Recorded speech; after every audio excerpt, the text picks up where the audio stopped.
Okay, बस चालू करिए ना. हाँ sir. Okay. Yes, sir. You can start. Okay. Good evening everyone.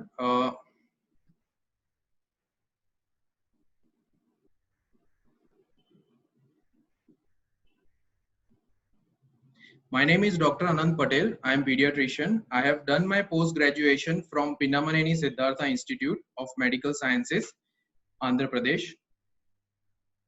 Today's my topic of presentation is COVID-19 in pediatric patients.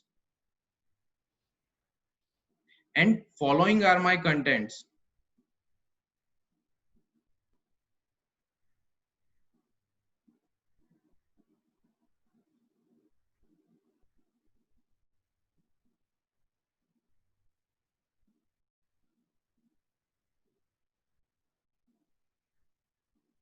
So let's start.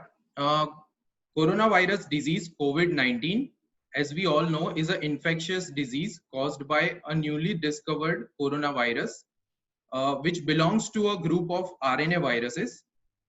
Coronaviruses are a large family of viruses which may cause illness in animals as well as in humans.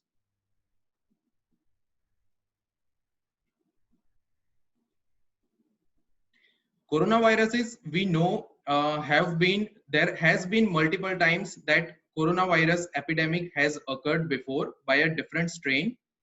The first one was in 2002 in China. It was known as SARS, which is severe acute respiratory syndrome. The second one was in 2012 in Middle East, which was Middle East respiratory syndrome. And as we all know, in 2019, the strain which caused a pandemic, which is known as NCOV or novel coronavirus.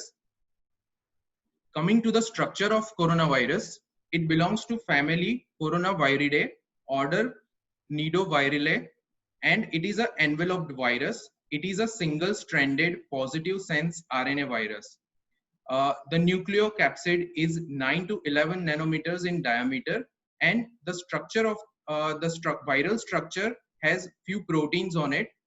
The S protein or a spike protein, as we all know, is a crown shape from which the name comes corona. Apart from that, there is a phosphorylated nucleocapsid, which is N protein, M protein or a membrane protein, and E protein or a envelope protein. Coming to signs and symptoms, the signs and symptoms are very well known by now. Coronavirus has signs and symptoms like fever, cough, shortness of breath, which are very common and known to all of us. Apart from fever, cough, and shortness of breath, there are other signs and symptoms which include chills, repeated shaking with chills, muscle pain, headache, sore throat, and a new loss of taste or smell, which is very important finding. So this is the same thing, a dry and continuous cough, a fever where the chest and back feels hot, then tiredness or lethargy, and flu-like symptoms like sore throat, aches, and runny nose. So according to one systematic review, we have seen that the fever was relatively rare in children. Though because the sample size is not enough, this is not a total established fact. But yes, in that study, it was found that fever was relatively rare in pediatric patients. Apart from that, we have, I'm sorry, just a minute. Bhumika Ben? हाँ sir. આપણે હું તમને co-host બનાવું કારણ કે લોકો enter થાય છે ને તો મને થોડું distraction થાય છે. ઓકે. તમે એવું હોય ને તો ખાલી જે જોઈન થાય ને એમને પેલું કરજો, બરાબર ને?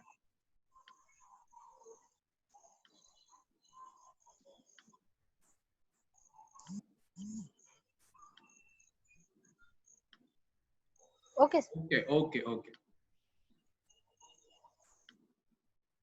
Okay, so coming back to our presentation, fever is relatively rare in children. There are other symptoms like flu-like symptoms like cough and shortness of breath, which are relatively common. And apart from that, there are respiratory tract symptoms like runny nose, cough, and sore throat, which are also found.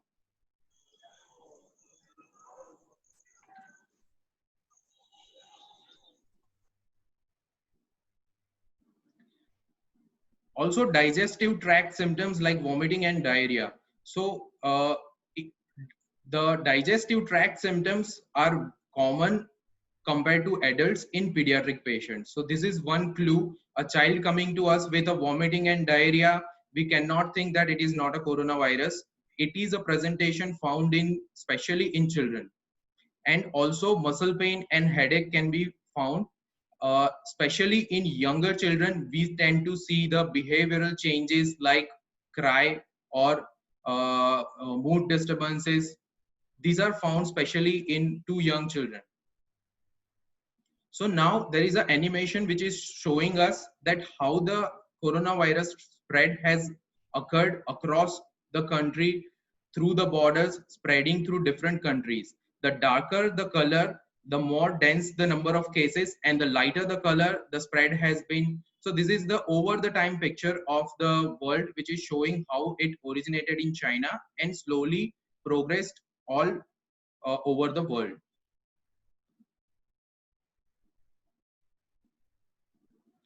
Coming to pathophysiological basis, or this is also a basis of treatment. So the pathophysiology is very important because it gives us a clue towards the treatment.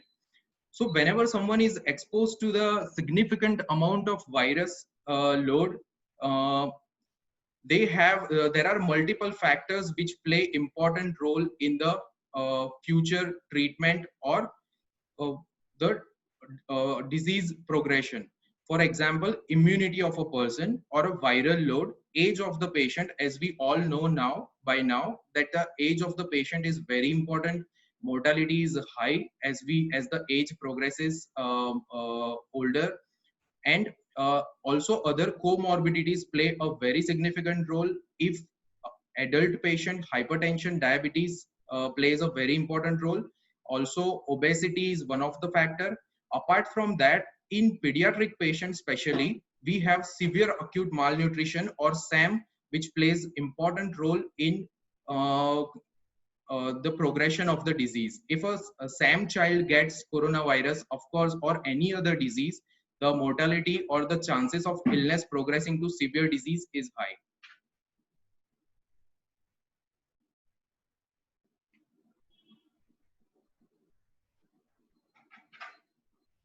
It takes around 3 days after getting infection for a person to become infectious and spreading the disease. So from the contact with the any adult, for example, if a child gets has been in contact with a COVID positive patient, it takes around 3 days for the child to develop enough viral load to infect others. And on an average, around 6.4 days after getting the infection, the child produces symptoms. And for treatment point of view, the disease is divided into two phases. The first phase is symptomatic non-pulmonary phase. In this phase, we see symptoms like cough, cold, fever, malaise, throat pain, myalgia, and loose motions. Although all of the signs and symptoms may not be present, there are cases where child remains totally asymptomatic. As I told earlier, GI symptoms like vomiting and diarrhea appears to be more common in pediatric patients. Generally, patients tend to recover in 5 to 7 days. And there are other patients who develop to who goes on to develop the second phase. 85% of patients generally recover through this stage. And the major role of recovery is their innate immunity. In this stage, which is first 7 days, we will see predominantly viremia. And this is also the period when the child is highly infectious to the other adults and other people around the child. So first 7 days, total of 10 days of duration, 3 days before the symptom starts and 7 days after the symptoms has begun, is a very infective period, and the child is able to shed the virus even in more amounts compared to the adult.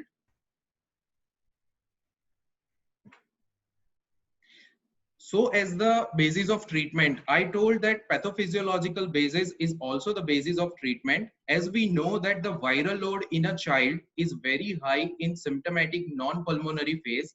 That's the reason why, because of high viral load, we can use antiviral drugs when it is indicated in this first phase of illness. And also antibody therapies can be given in this phase.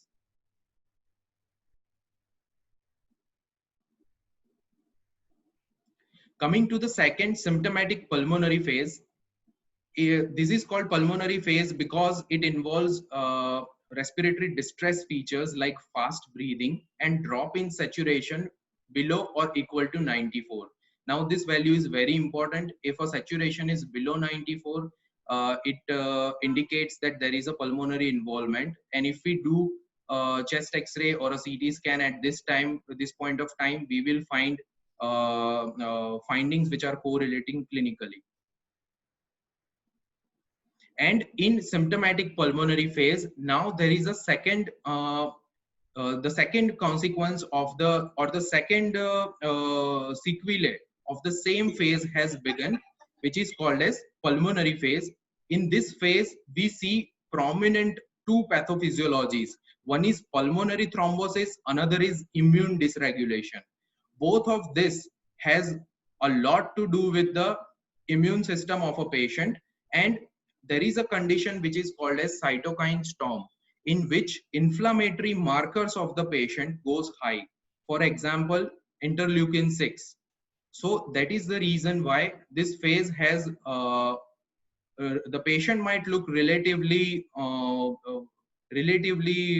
asymptomatic, like cough, cold, or other features, but there are more severe features which are coming on because of the immune dysregulation, like fast breathing, drop of saturation, etc.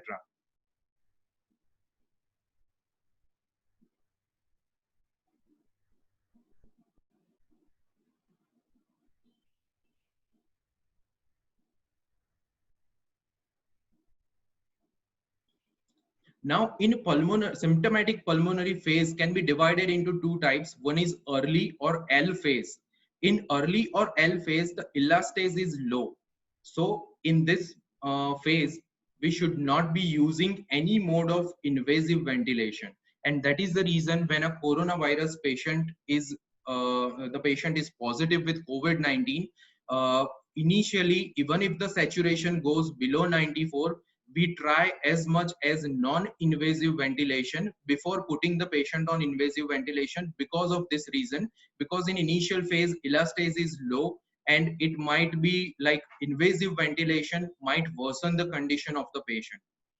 At this stage, anti-inflammatory and anti-thrombotic therapy plays a major role. If the disease progresses, it can lead to the late pulmonary phase or H type, when there is high elastase and it behaves like a classical picture of ARDS, acute respiratory distress syndrome. Now this slide tells us that there is a interleukin 6 is something which plays a very key role in pathogenesis of a cytokine storm, and we will see in our consequent slides that interleukin 6 has been our interest in treatment as well when it comes to a severe case of coronavirus.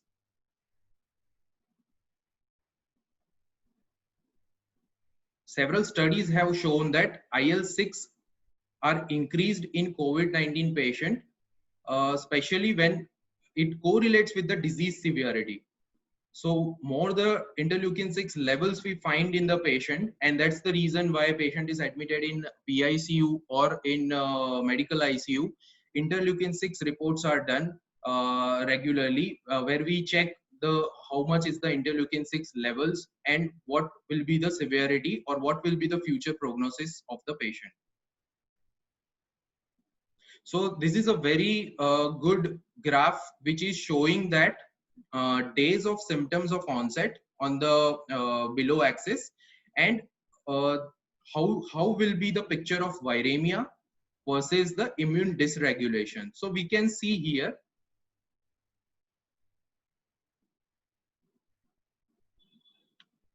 we can see this is the first day, this is 7th day, and this is 14th day of onset of symptom.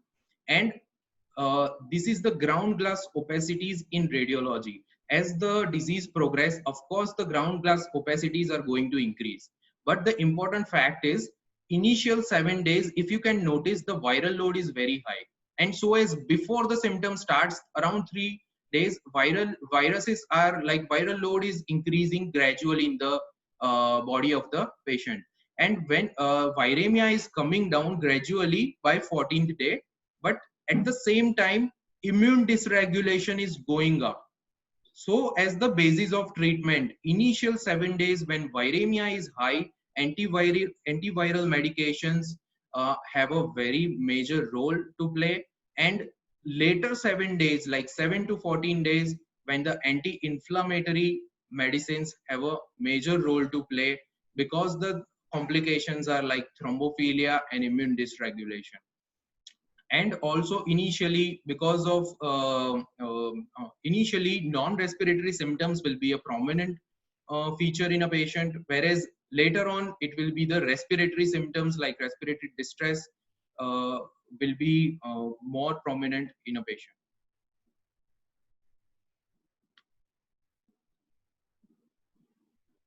So another slide showing, for example, this is the exposure to virus, which is shown. So around 3 days of period passes, and then we can see that the person develops symptom at the point when there is a black dot, which is shown over here, and the blue line represents the infectious period, which is around 8 to 10 days. But even we have to notice that it can be even longer than that. And the illness, total duration of illness can be 10 days, but may become longer. After the symptoms has resolved, there are like 3 days, 1 to 3 days, and the patient can be released from isolation.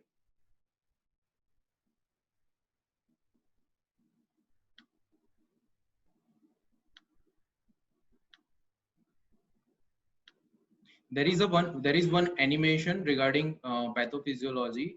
I hope it works. Just give me 1 minute.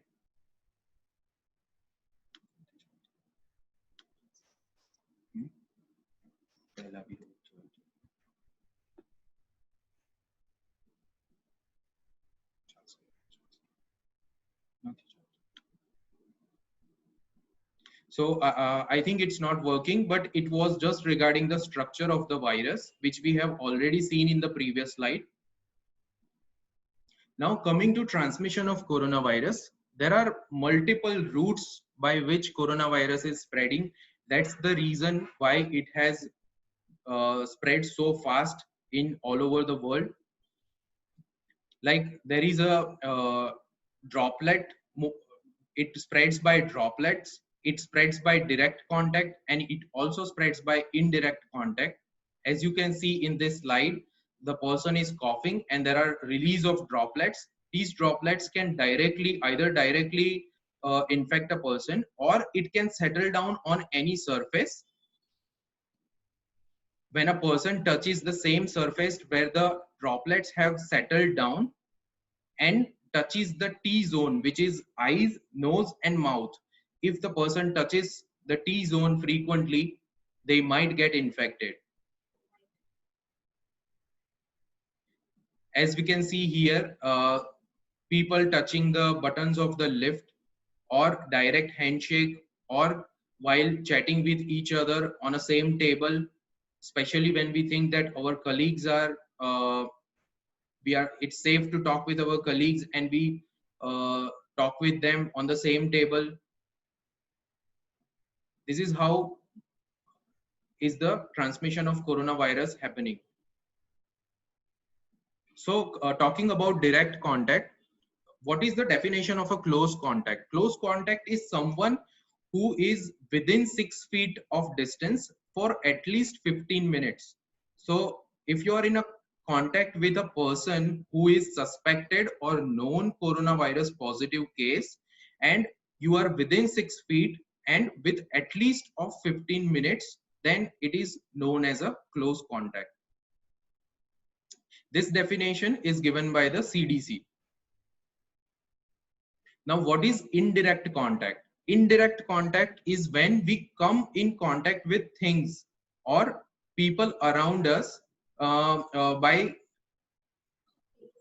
the previous case of COVID-19 positive case who has touched any surface or any instruments or gadgets, and we tend to touch the same thing. It is an indirect contact. So as it is shown here, like laptops or pens or lift buttons or doorknobs for that matter.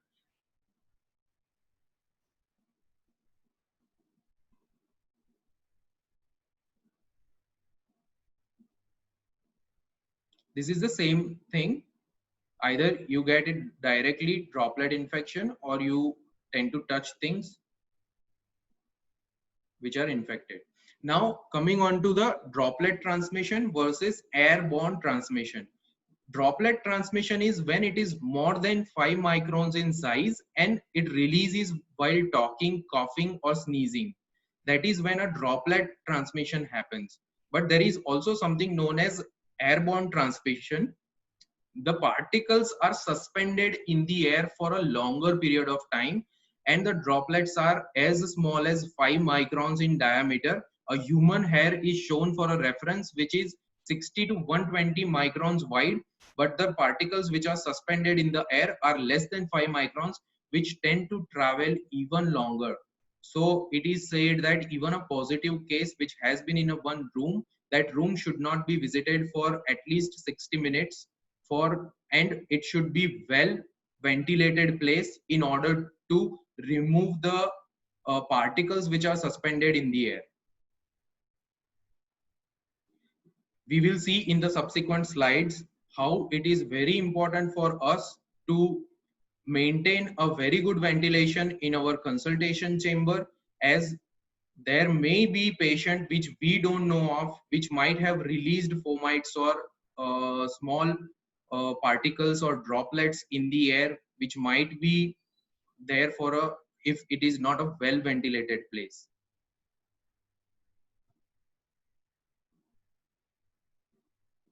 So what are the high risk contacts? High risk contacts are the ones which come directly in the contact of body fluid like respiratory tract secretions, blood, vomit, saliva, urine, and feces.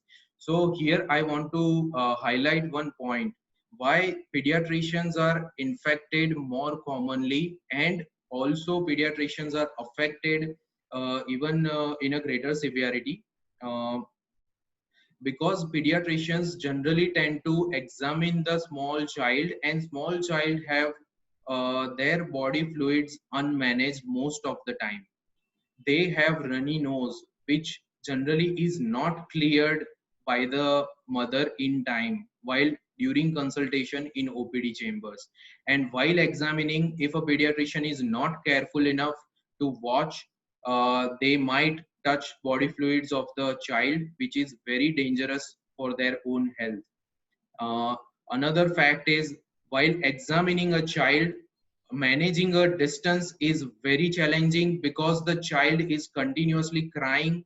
Child is very much irritated by examination done by the doctor. That is the reason the body fluids also come out, and we tend to get more engaged to the body fluids. That is the reason we have to take extra precautions while handling especially child. In case of adults, the secretions are well managed. They are mature enough to handle their own nasal secretion, oral secretion, and we can also safely maintain the distance. That is the reason we have to be very careful with child. Doing a physical examination without a proper PPE kit is also a high risk contact, which we have to be taking very seriously, as there are so many number of doctors now coming positive with COVID-19. Anyone who has touched the or cleaned the clothes or dish of the patient who is COVID positive is also a high risk patient. And also someone who lives in the same household as the patient is also a high risk contact.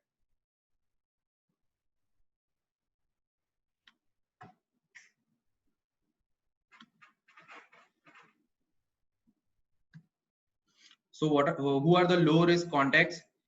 They shared the same space or they travel in a same environment, for example bus, train, flight, or any other mode of transit, provided they have not been in a very close proximity to a person who is COVID positive. Now, COVID-19 in children. Research indicates that children and adolescents are likely to become more infected, as any other age group. So children are as susceptible as any other age group when it comes to infection. And also we and also one fact that they are less likely to get severe infection. The children are less likely to get severe infection, but still severe cases are also seen in children. With compared to old age people, children are less likely to get severe disease.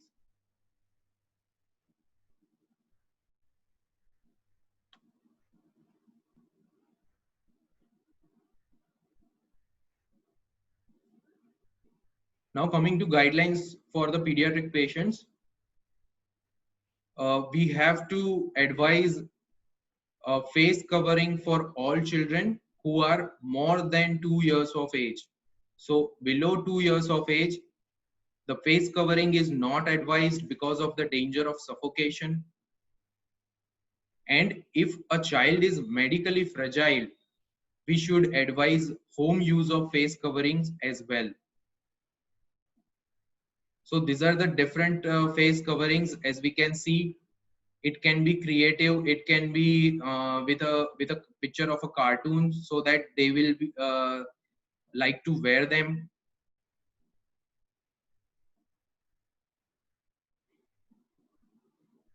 Coming to why might a child be tested for COVID-19? What are the situations when we want to test a child for COVID-19? If a child, obviously, if a child has a symptom which are suggestive of COVID-19, or if a child has been in a close contact, as I mentioned before, with any positive COVID-19 person, or child is scheduled for an elective surgery.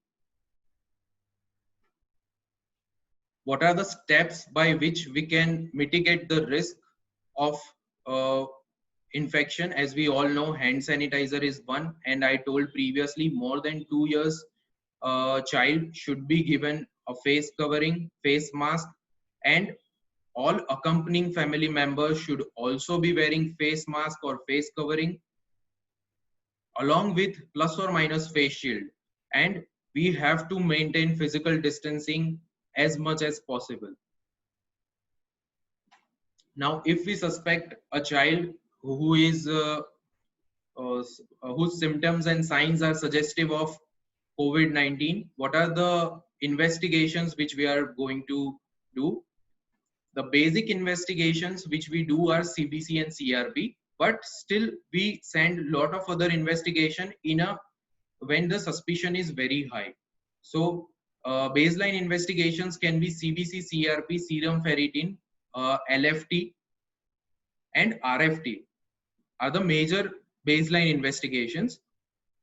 Other investigations, for example, in a severe case, we have to do ECG, as there is a cardiac complication which can arise in a pediatric patient, which we will be seeing in subsequent slides. Also, blood gas analysis, as the severe cases might be having respiratory distress, so we have to monitor blood gas, uh, and also serum electrolytes. So what are the types of specific tests? Coming to now specific test, we have three kinds of tests. One is molecular test, which is RT-PCR, which detects the genetic material of the virus, which is real-time polymerase chain reaction. And another tests are antigen tests and also rapid tests, which are also known as antibody tests. Now we see the rapid test being done very frequently in a community level. So this is a very important flow chart where we can see if there are high risk people in a containment zone, or there are some migrant workers who have been in a close contact with each other. We want, and if they show any symptoms like influenza, for example, cold, cough, low grade fever, sore throat, then we first need to do a rapid antibody test. A rapid antibody test is nothing but a blood test where we see the antibody levels. It is a simple test of ELISA, which is done very rapidly. So on that rapid test, based on that rapid test, we need to decide whether we what is the further plan for the patient. So first is a patient is showing ILI, which is influenza like illness. Then we do blood test, rapid antibody test. If the test comes positive, it indicates that coronavirus antibodies are present in the patient. Though the sensitivity and specificity of this particular test is not very high, so it is not very reliable. The test comes positive, you cannot tag the person, yeah, you are a coronavirus positive. You have to correlate clinically, and we have to see RT-PCR result in order to say for sure that a person is COVID positive or not. Rapid antibody test acts like a screening test, which will give us some clue regarding the future tests and management. So if a rapid antibody test is positive, we have to advise isolation, of course, home isolation. If the person or child is not very symptomatic or sick, then home isolation. And if needed, if condition worsens, then we can go for the higher test, which is a real-time PCR. If rapid antibody test comes negative, in that case, if still we have very high clinical doubt, if it is warranted, then we can go for RT-PCR. Even though the rapid antibody test is negative, there is a possibility that RT-PCR will come positive. So rapid antibody test is not 100% reliable, but yes, it can be used. So if it comes positive, then of course, the COVID management, either hospital treatment or home management. If it is negative, definitely we can utilize that it's a non-COVID-19 ILI. It can be because of any other virus other than COVID-19. And if rapid antibody test is negative, we can advise, if only if the PCR is not done, we can advise and the patient is not very symptomatic, they have very mild symptoms, then we can advise them 10 days of home rest. If needed, we need to repeat the antibody test again after 10 days. If you repeat the 10 after 10 days, and if it comes positive, you can say that it was a corona mild variety. And if after 10 days also if comes negative, then we can say that it's a non-COVID ILI. See, rapid antibody test, because it relies on antibody, it needs antibody in the patient's serum, and that's the reason it will not, in initial 7 days time when viremia is very high, the likelihood of rapid antibody test to come positive is very low. It will come after 10 days or after 7 days has passed. So that is the reason initial period of symptoms, if we utilize rapid antibody test, it might come negative most of the time. So we have to wait for the rapid antibody test to come positive, and that's why we cannot rely on this test as 100%. But RT-PCR test is very highly reliable, and its sensitivity and specificities are very high. In fact, positive test indicates that 100% the patient has a COVID-19, because it detects with a very high precision. It has a very high specificity. So the positive test can be utilized for saying that a person is positive. So now coming to RT-PCR specimens, how do we collect the specimen? So there are two kinds of specimen. One is upper respiratory specimen, another is lower respiratory specimen. In upper respiratory, generally we will go for a nasopharyngeal specimen. It is a preferred choice. Another upper respiratory specimen is a oropharyngeal, but the nasopharyngeal swab is a superior one. This animation shows us that how do we collect the nasopharyngeal swab.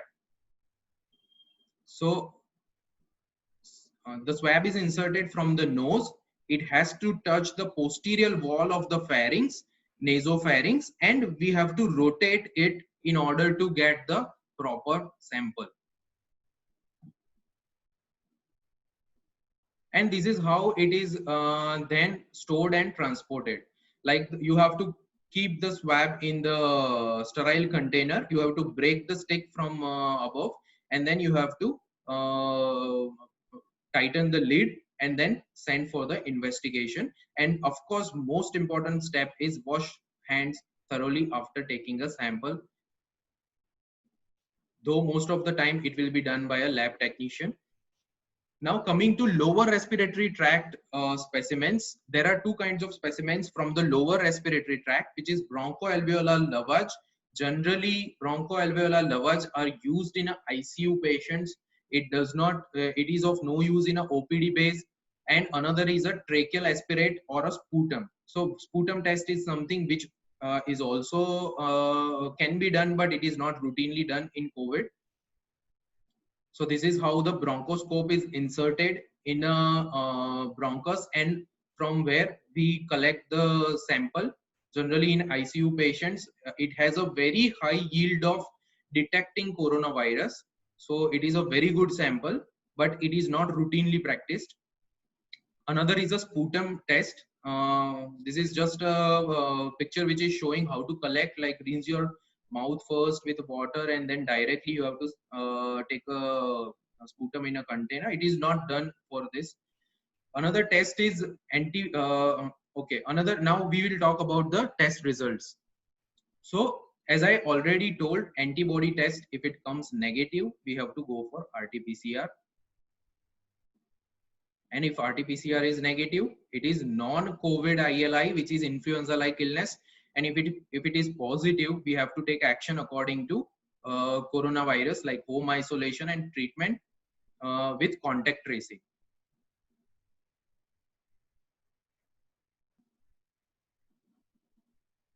Another fact is coronavirus RNA can also be found in a stool of the patient and also blood of the patient. If it is detected in the blood of the patient, it is a marker of severe illness. And in stool, the coronavirus, it is said that even after starting of onset of symptoms up to 14 days or even more, in stool, the virus or its remnants have been found. So because RT-PCR was done in few studies, they are not sure whether it was coming positive because of the live virus or fractions of virus which are destroyed by the body. So that is the reason stool has to be handled very carefully when a person's infected person's stool comes. In fact, lot of lab has stopped doing the stool test after coronavirus has pandemic has occurred, just because of the same reason that stool is having there is a fecal shedding and stool is having potential to spread the coronavirus as well.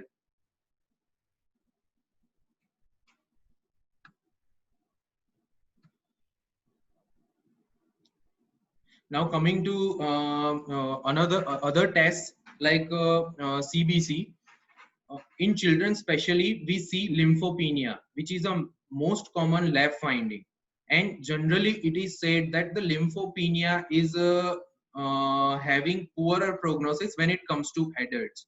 In children, lymphopenia is found in as many as 83% of hospitalized children, and it is the most common lab finding in COVID-19. Another findings can be elevated liver functions like elevated AST and ALT, and also lactate dehydrogenase. And also CRP and ferritin levels may help when you want to decide the severity of the illness. If during the course of COVID, patient's CRP is slowly rising, and if ferritin is going up, that relates with greater illness severity. Elevated D dimers also, because all these are inflammatory markers. So as I told initially, there will be viremia, later on there will be immune dysregulation, and inflammatory markers will be increased.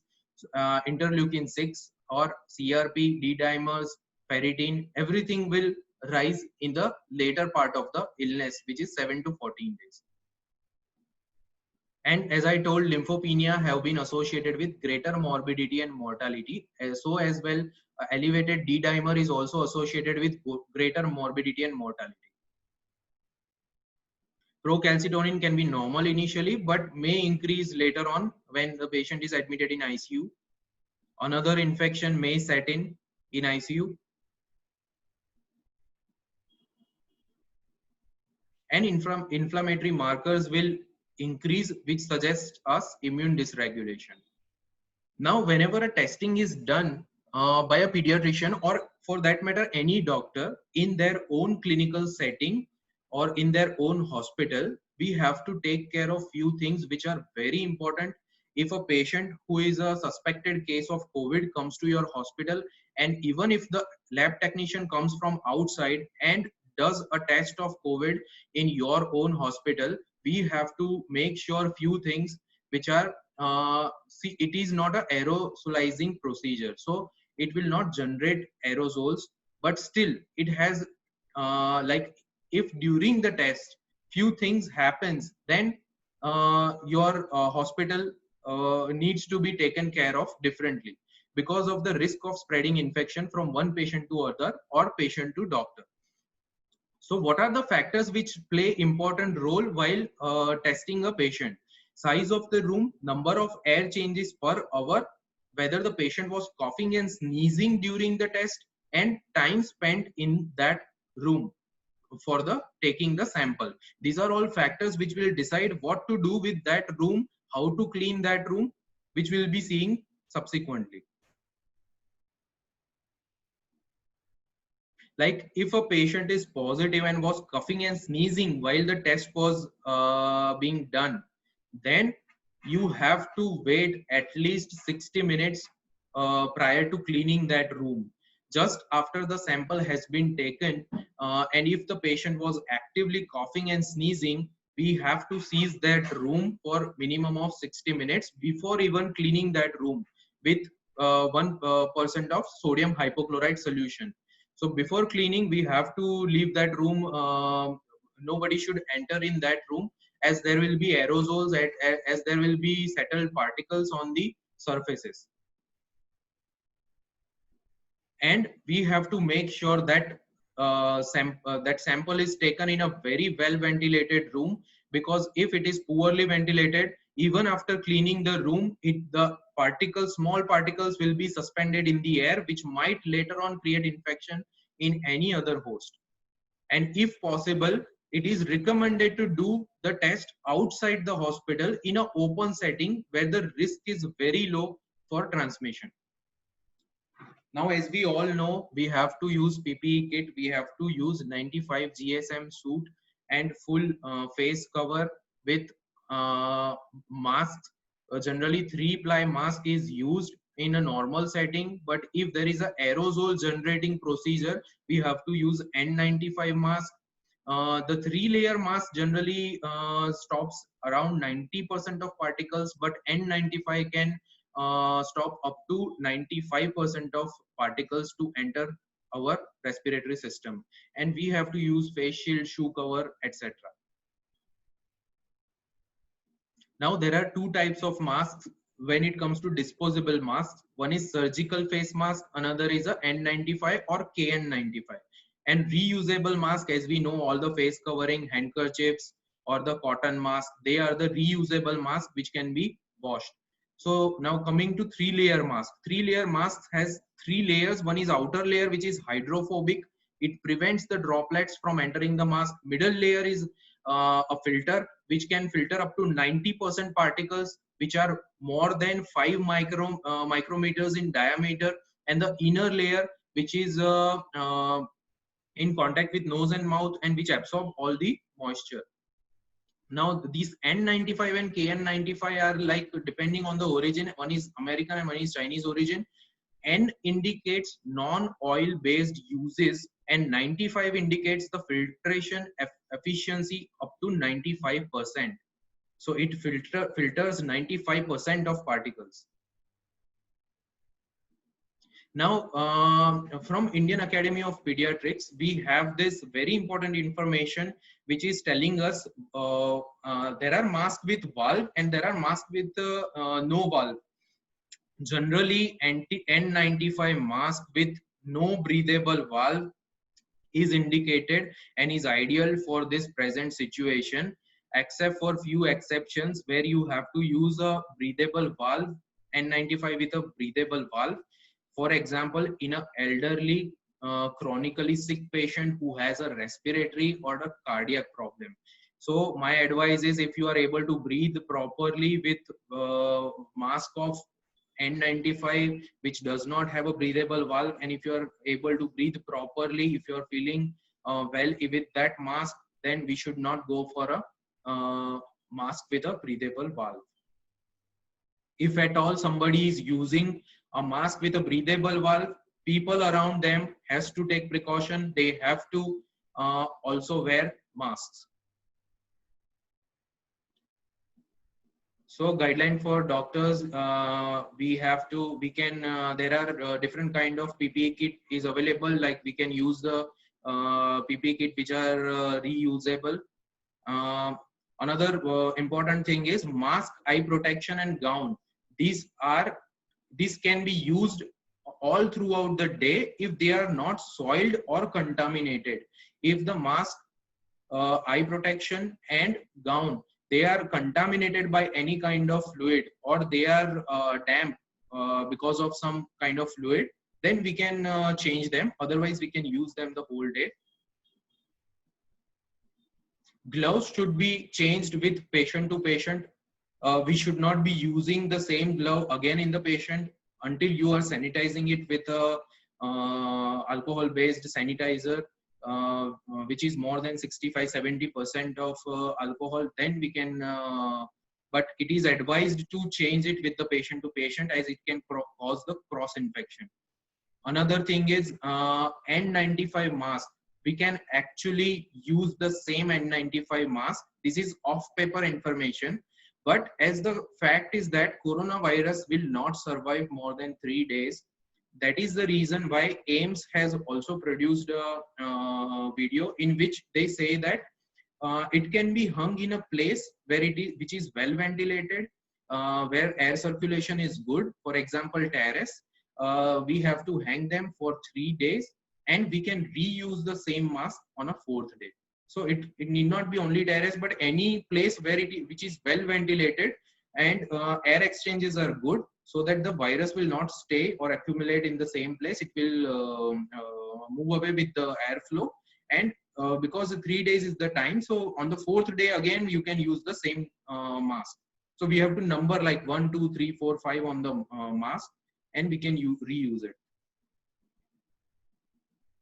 This is just to show you that if a child is well, he is non-infection, he is non-infectious, and you are not suspecting any COVID symptoms in a child, then eye protection in face mask for you will do. But if you suspect COVID-19, or if someone is COVID-19 test negative, but if you feel that clinically there is a high chance, you feel that that patient might be COVID ILI, it might be having symptoms suggestive of COVID, but maybe the test might have come negative or status is unknown. At that time, it's better to be in a proper PPE kit as the status is unknown. And if of course the status is known, then we have to take all the precaution like mask with eye cover with all PPE kit. Now there is a comparison with other conditions. For example, this is the first one is COVID-19, another is common cold, flu and allergies.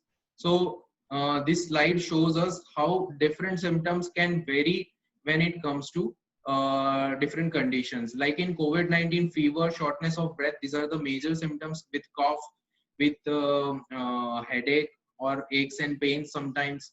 But in common cold, we'll see mainly aches and pain, sore throat, or fatigue, or other picture. But shortness of breath definitely won't be seen in common cold. So as in flu, we will not see the shortness of breath. In allergies, however, we will see shortness of breath, because allergies may induce bronchiolitis. It may cause respiratory breathing difficulty. But at the same time, in allergies, we won't find fever and dry cough or any other symptoms, or it will be very rare. Even if it is present, it will be rare. So that is the reason these symptoms help us to differentiate different conditions which are alike. Now this slide is very good. It is also from CDC. It shows us what is the risk of hospitalization if a child is having any other condition with comorbid condition with COVID-19. A child having asthma with COVID-19, the risk is 1.5 times to get hospitalized. Or even if it is adult, this child is not only for pediatric patient, it also is for adults. So in hypertension, the chances are 3 times. In obesity, 3 times. Diabetes, 3 times. Chronic kidney disease, 4 times.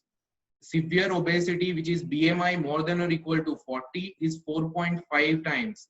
And if there are 2 conditions together, the risk is 4.5 times, and three or more conditions together, the risk is 5 times.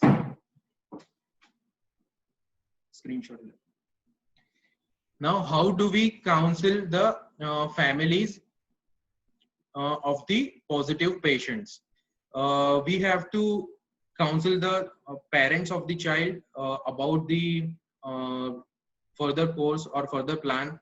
If a child is symptomatic and the test is positive, then we have to tell them that until the child becomes asymptomatic and 24 hours of period has been passed without fever and without use of any antipyretics, or if 10 days have occurred since the symptoms first appeared and the child is well, then is the criteria to release the child from the home isolation. I have yet to talk about the treatment, but because when the test result comes positive, the first anxiety of the parents will be how long we have to be isolated, or the child needs to be isolated. So this is the rough idea which we can give when the test result comes back.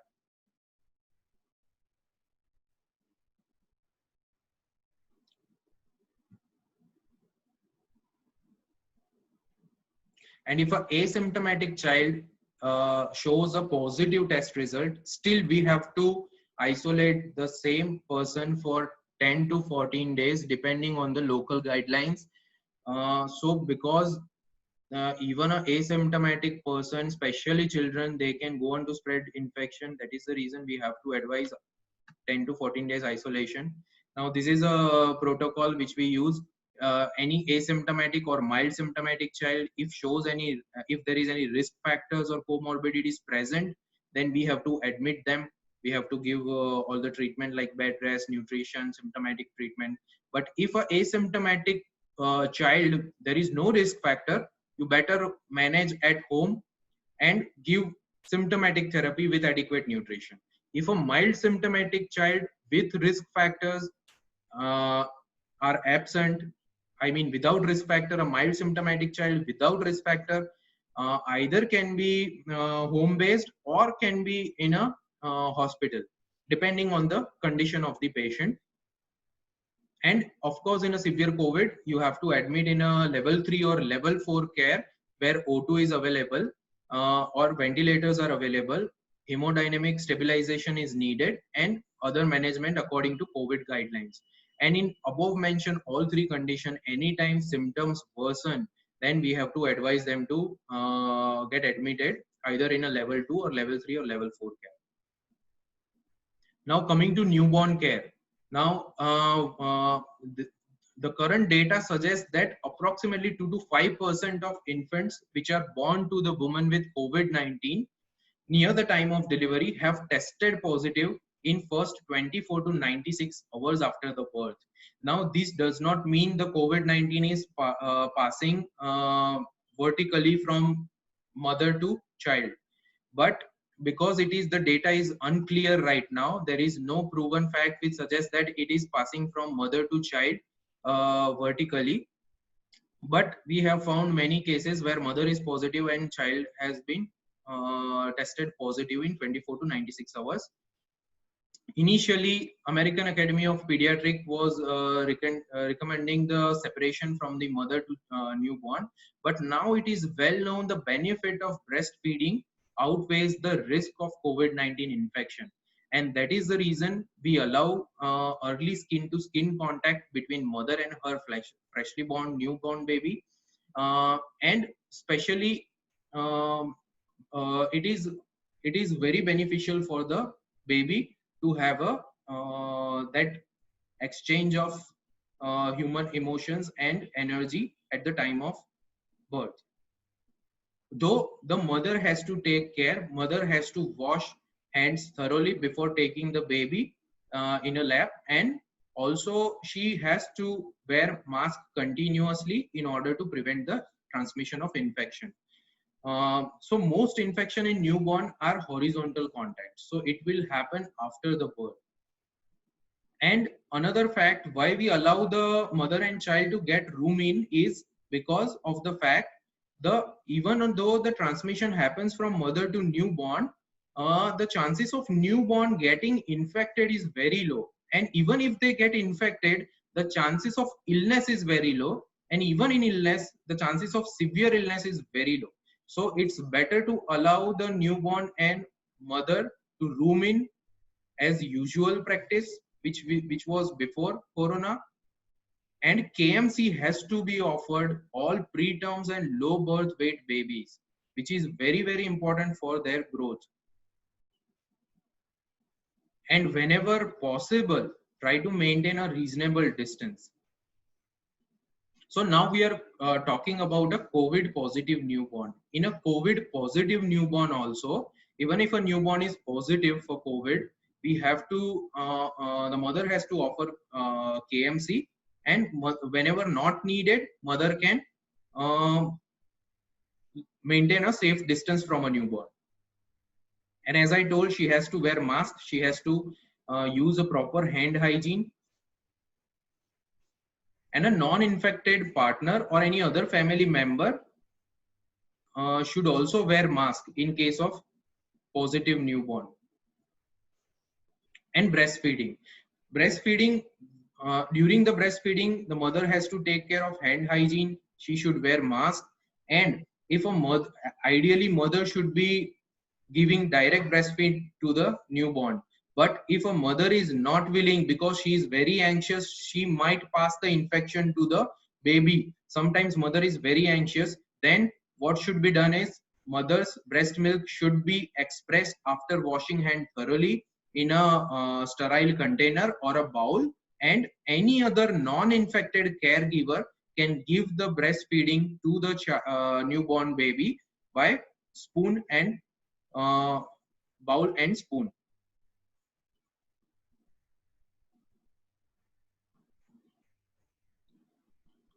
Now, COVID differentiation criteria. How do we divide the cases, whether it is a mild, moderate, or severe? We have criteria like SpO2 respiratory rate and SpO2 to be seen after 6 minutes of walk.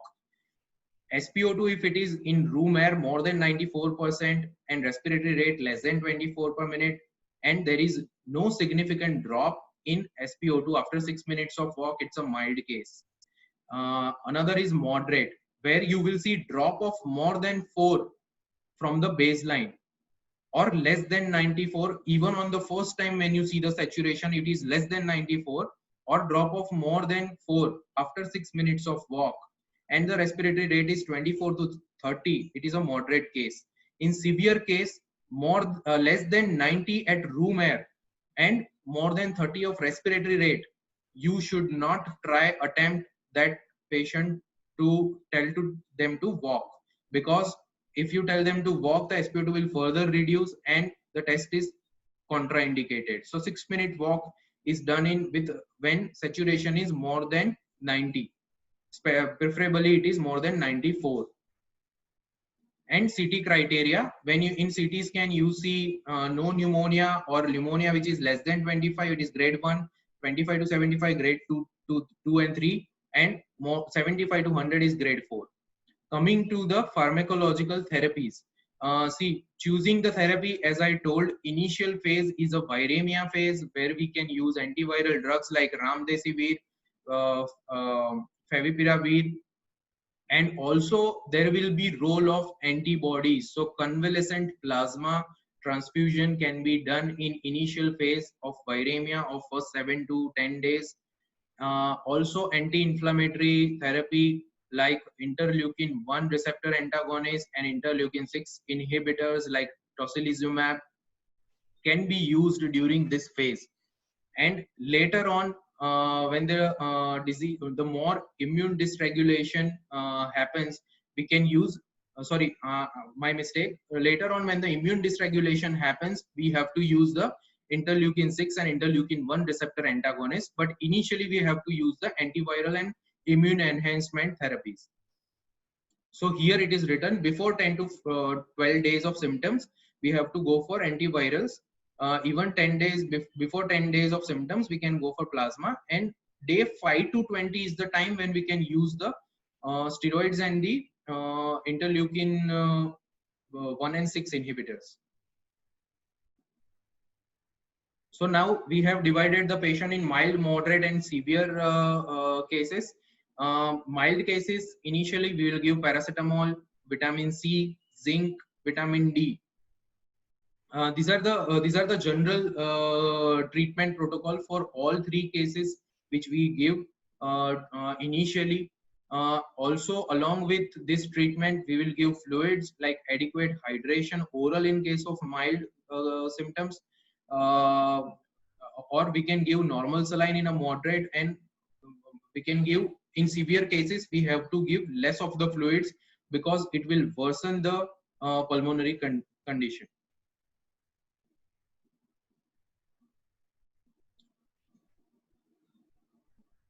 Coming on to drugs, hydroxychloroquine, very controversial drug, but now the research shows that even pre-prophylaxis and post-prophylaxis hydroxychloroquine use is not improving the outcome of the patient.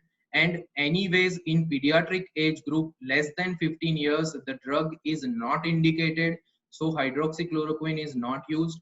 Even if you use in any patient, we have to make sure the heart is well, like QT interval needs to be monitored or baseline ECG needs to be done. And another thing is G6PD, because it has a potential to cause hemolysis, so that needs to be taken care of. So hydroxychloroquine is very controversial and is not recommended in newer guidelines, because initially it was, this is IAP, and initially it was mentioned in IAP. Anyways, in below 15 years age group, we should not be advising hydroxychloroquine. Another is azithromycin. Azithromycin is also not a research proven drug, but we may use depending on the clinical situation, especially if any co-infection is suspected. Then we can use any other antibiotic like amoxicillin or ceftriaxone or azithromycin. Uh, Without just for the coronavirus, azithromycin data is not yet proven beneficial. And these are the other drugs when hydroxychloroquine is not indicated or is somehow we are not able to give, then ivermectin or doxycycline can be used. Coming to steroids, uh, in a mild case, there is no role of steroid because it can actually harm during the phase of viremia. In moderate case, we can give dexamethasone 0.1 to 0.2 mg per kg OD for 3 to 5 days, or methylprednisolone for 3 to 5 days. And in severe cases, also the treatment goes same like dexamethasone, but it will be for the duration of 5 to 7 days. Depending on the condition of the patient, duration of the steroid will be decided.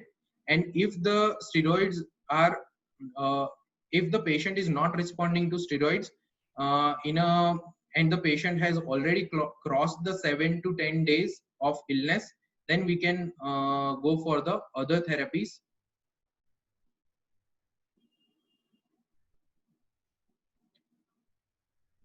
Anytime if clinical status is worsening, we can increase the dose of steroid. If CRP is increasing, again we have to consider increasing the dose. As I told that there is a pulmonary thrombosis, we have to use anticoagulation therapy, for which low molecular weight heparin or enoxaparin, deltaparin, which are used subcutaneous dose OD every day. We have to monitor the patient's PT INR and anti-10A activity whenever we are giving the anticoagulation therapy.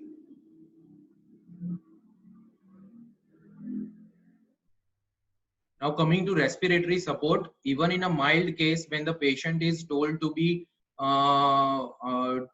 stay at home or was advised home isolation, we have to make sure the oxygen supply is there, or there should be enough facility that anytime if child worsens, we have to provide oxygen support with a simple mask. So there are facilities available where you can take oxygen at home. You can take oxygen at home. So we have to make sure that if the patient is showing some amount of respiratory symptoms, then we have to make sure the oxygen supply is there. When it comes to a moderate case, we will be admitting the patient, so oxygen should be there, and high flow nasal cannula should be used for giving the oxygen. And in a severe case, we have to go in a sequence. First thing is non-rebreathable mask, where we can deliver 10 to 15 liters per minute. Then we will go for, if the patient's saturation is not maintaining in a limit, normal limit, then we will go for high flow nasal cannula, which is delivering 10 to 60 liters per minute. After that, we will go for BiPAP support. After that, we will go for a BiPAP support. And if BiPAP is on BiPAP also, if patient is not able to maintain the saturation, then we'll go for invasive mechanical ventilation. So this is something which is like very useful for the COVID patient, which is a prone ventilation.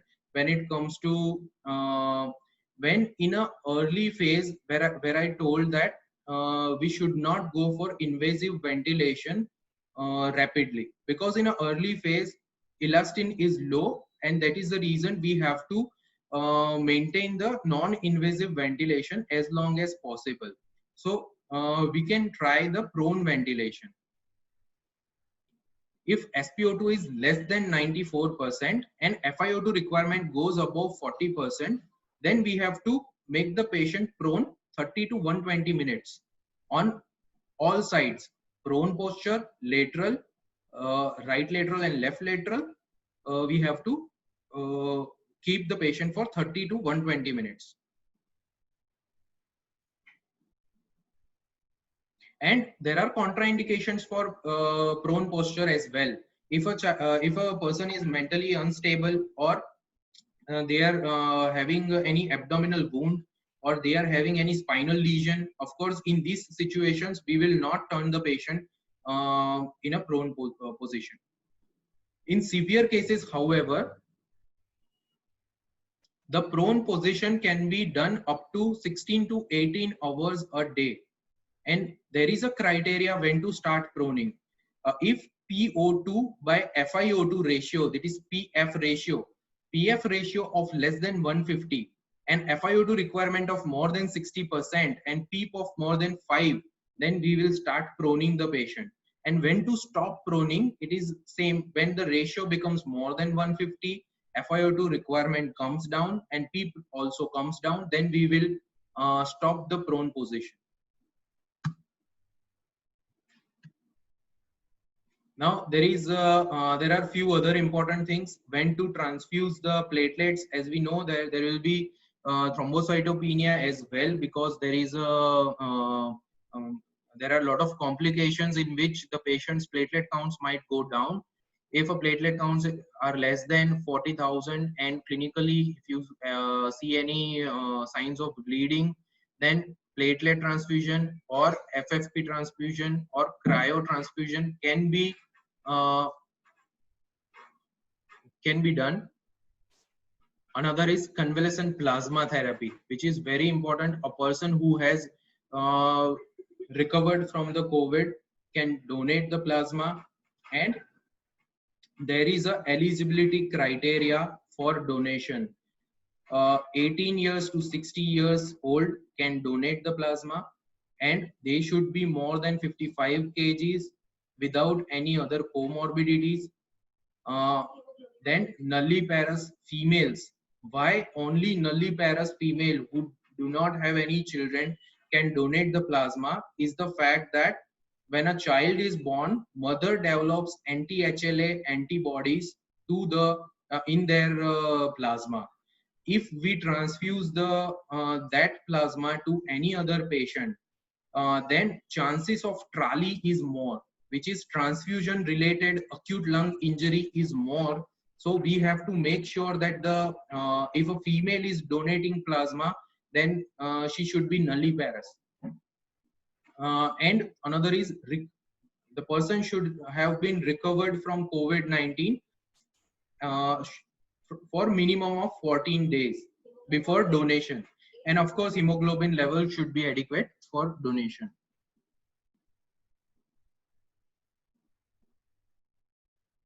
And the dose of plasma is 4 to 13 ml per kg. Roughly 200 ml in a single dose can be repeated in a 24 hours. Coming to a very important drug, which is tocilizumab. Tocilizumab is interleukin-6 antagonist receptor blocker. So as I told, inflammatory markers will increase in a later half of the illness when the patient is worsening. So what are the indication when tocilizumab should be used? So worsening respiratory distress, high grade fever with chills, rigors, with increasing oxygen requirement, and also one more thing, which is CRP level will rise rapidly. It will double in 24 hours, or it is more than 5 times the normal upper limit, or D-dimer levels of more than 2,500 is when we need to consider tocilizumab. It is contraindicated in HIV patients. Informed consent should be taken from the relatives, because it is this is not a normal drug. It has other side effects as well. It may worsen the LFT. It may worsen. It may also make the patient prone to other co-infections. So that is the reason informed consent should be taken before administering the drug. And dose is 4 to 8 mg per kg. As a single dose, you can repeat the dose as well. As I told, interleukin-6 when it rises, symptoms will be worsening, and simultaneously we will be giving tocilizumab. But by giving one dose, we should not be in a hurry to repeat interleukin-6, because when you block the receptors of interleukin-6, more interleukin-6 will in turn rise in the body because of the natural because of the receptor blocker. So that is the reason there is no use of immediately repeating the interleukin-6 value after starting tocilizumab. Now we come to important thing, which is like complications. I will go a little fast now, as we have taken 1.5 hours. So there are few complications with which are important in children. and one is Kawasaki like disease, which is seen in especially in children, and we will consider intravenous immunoglobulins when it is suspected. And that is the reason in severe cases, and I told in previous slides that we have to monitor the ECG, we have to do the ECG in severe cases, we have to if needed echo can be done, so we will come to know if there is multi-system involvement or not. As we know, in a advanced or severe case, there is also multi-system involvement. It is known as MISC, or multi-system hyperinflammatory syndrome in children, in which we will find a shock, and we can find left ventricular dysfunction. We can also see some other co-infections with the same, and also LFT and RFT might derange during this syndrome. And IVIG should be considered, and also tocilizumab and anakinra. Anakinra is interleukin 1 antagonist, and tocilizumab is interleukin 6 antagonist, and infliximab is a monoclonal antibody. So these are the special drugs which are now being used for treating the severe cases, especially even in adult and also in children. So this is the whole spectrum, like uncomplicated, mild pneumonia, severe, ARDS, sepsis, septic shock, all this can be seen. Now, these are my last slides. So I know everybody might be like impatient, and these are just few more slides to go. This is very important topic, how to manage OPD during COVID. So now we can see that many OPD in India right now are running on a physical paper prescription, which is a potential fomite source. So generally right now it is recommended that telemedicine should be considered. You have to use a digital softwares which can by which we can video call the patient whenever it is possible to diagnose a condition by inspection alone. We can use telemedicine. Or if the physical examination is mandatory, in that case we should not advise the patient any drug on by telemedicine.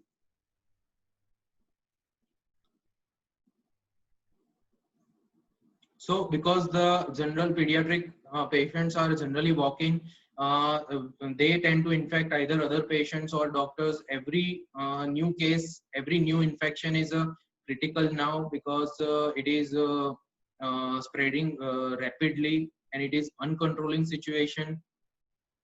So we have to provide as many teleconsultation as possible, but whenever it is necessary, we have to examine patient in person.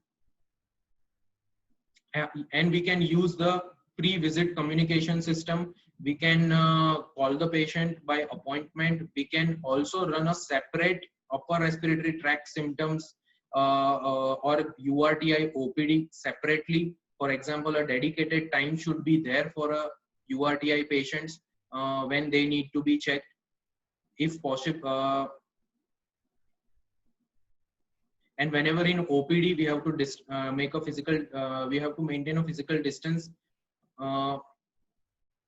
Also in a sitting arrangement in OPD, we have to maintain a 3 feet distance from side, front and back, all the side, for the relative sitting in the waiting area. And very important fact is the consulting room door should not be opening very frequently. We should keep it permanently open so that the patient will not touch the knob of the door very frequently. So the door of consultation chamber between the doctor and the waiting area should be kept open if possible. You have to use a separator or a rope to avoid people touching the desk, avoid people touching the anywhere in the waiting area also, or even while consultation in the consulting chamber also. Yeah, and this is very important when the patient is suspected COVID-19. and having respiratory symptoms, we should tell the patient to sit in a one room which is only dedicated to for examining that patient. We have to tell the patient to sit in a room, and then we have to go examine the patient as fast as possible. Ideally the patient should sit in a center of the room on a stool, so that he or she will not touch any other object. In a smaller child, though, it will be not possible, parent can accompany them, but in an older child we can tell them to sit in a separate stool, so that the patient will not touch anything, and we should examine quickly and should go out of that room and properly sanitize the room if any suspected case needs to be examined. This is what the same thing I told. And yeah, cold and snuffy nose is present in 4% of COVID patient. So if it is present, cold and snuffy nose, then it is most likely flu. But though this is not a general rule, in 4% of COVID patient also you will find snuffy nose as well as cold. And throat examination, until and unless it is absolute necessity, we should be avoiding it, as opening the patient's mouth will directly predispose us to the fomites and infection. While examining the patient, we have to take care that we should, after examining the patient, we should take care that we should disinfect the all the instruments. We should disinfect the stethoscope, SpO2 monitor with alcohol swab, and 3 times a day is normally recommended. And we have to clean the room with 0.1% sodium hypochlorite solution.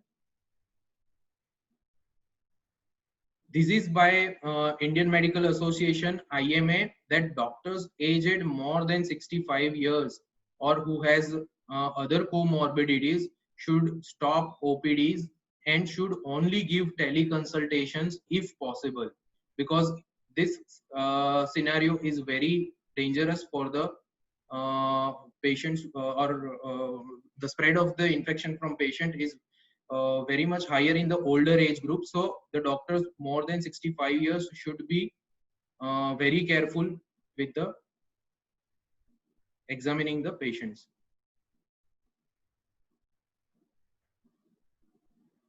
And there is one study, WHO study from Italy shows that 90% of doctors attending patients were asymptomatic when they were tested. They turned out to be COVID-19 positive. So it is highly likely that a lot of other doctors might be asymptomatic, might have turned, if we run the test now on the doctors, they might turn positive. And this is very important. Another slide, what should be the condition of the hospital? There should be 10 air exchanges per hour in a clinic if possible. So in 1 hour there should be 10 air exchanges. So rooms should be well ventilated wherever we are seeing OPD or examining the patient. Now telehealth, as I told, teleconsultation is the need of the hour. I will not go in much details. There are online softwares available where we can actually provide teleconsultation. The prescription will be generated online, which can go to the, which we can send to the patient, and they can take medicines. Another slide which is very important, like age-wise comparison of hospitalization and death rates. As you can see, in children it is lower. As you go higher on the age, hospitalization increases and death increases way more higher as the age goes higher. So future perspective, I will just mention that multiple countries are trying for vaccine, but Russia has approved the one vaccine without a final phase of human trial.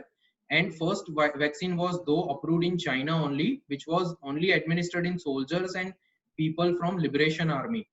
The Russian vaccine which was developed was a Moscow-based Gamaleya Institute. And we have to break the chain of transmission by isolating the infected patient and controlling the source of infection. As we can see, the Wuhan bans the wild animal killing, and there are a lot of other news. A lot of other countries have banned the wildlife killing of the wildlife, and we have to do our best till that time. To break the chain of transmission, we should use other gestures instead of handshaking. If we do our part at best, then this is what we will get. I thank my father, Dr. Jitendra Patel, for organizing this seminar, webinar, and also JB Chemicals and Pharmaceutical Limited for giving me this opportunity. And special thanks to my wife, Dr. Gargi, who helped me a lot to compile this PowerPoint slides. Thank you all.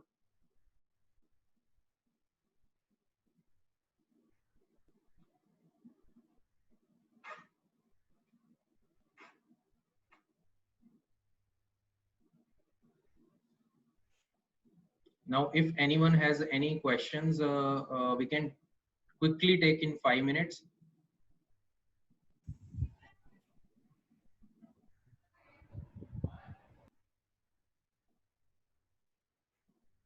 Varun, Dr. Varun has a question. I will request Dr. Varun to unmute the mic and ask the question.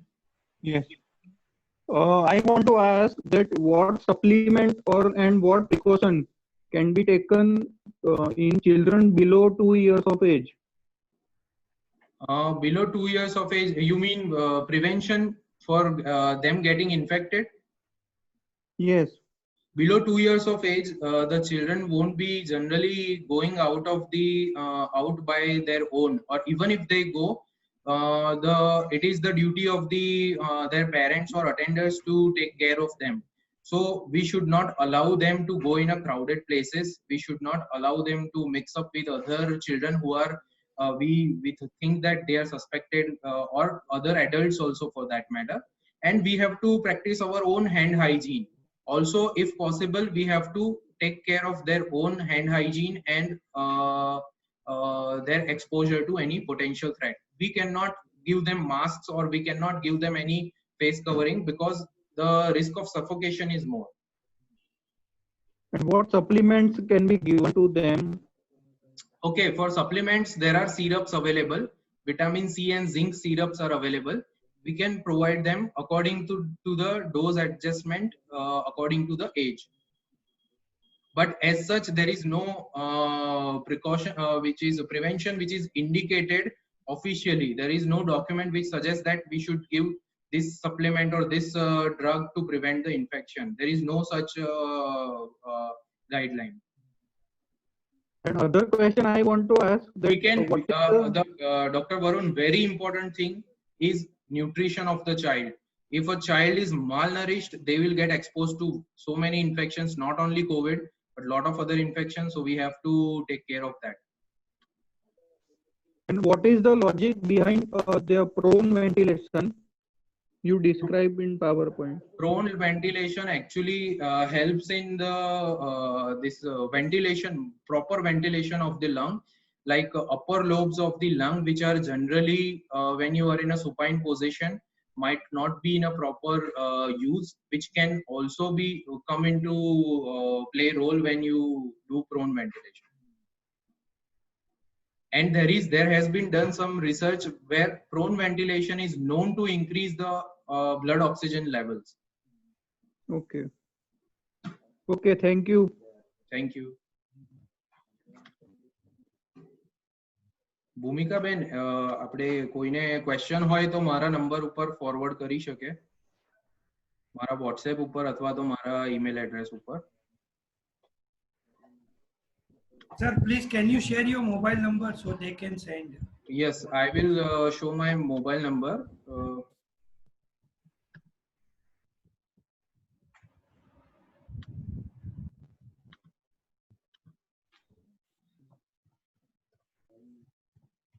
And all of the slides which were shown today was mainly from Adolescent Journal, Indian Adolescent Journal, and IAP guideline, then American Academy of Pediatric, and also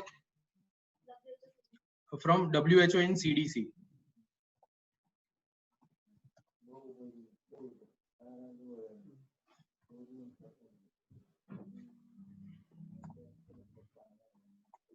So if anyone has any query, they can send WhatsApp me on this number. This is my number. Or anyone wants this PowerPoint presentation, they can also WhatsApp me. I will send them this PowerPoint, and also the material which I have regarding child care, regarding pediatric COVID. Thank you very much. Thank you very much, sir. Thank you. Thank you all doctors, and thank you Anand sir for the. Thank you. Thank you very much.